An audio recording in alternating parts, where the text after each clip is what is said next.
सच आखा मेरी तां औकात नहीं कि जिन्ना कीता देवां तैनू मोड़ के। मैं मंगदा हां तेरी तंदुरुस्ती सच्चे रब अगे दोवें हाथ जोड़ के। मैं मंगदा हां तेरी तंदुरुस्ती सच्चे रब अगे दोवें हाथ जोड़ के। मेरे हिस्से दे भी दुख सिरा नाल सैंदा अपने जो दिला च लको गया। बापू तेरे करके मैं पैरां ते खलो गया। तू सैकलां ते कट्टी ते मैं गड्डी जोगा हो गया।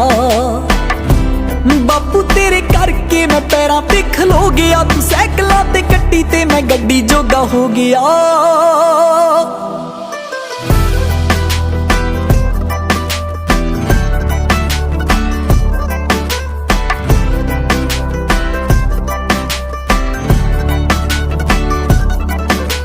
चंदरे गरीबियां दे दिन सी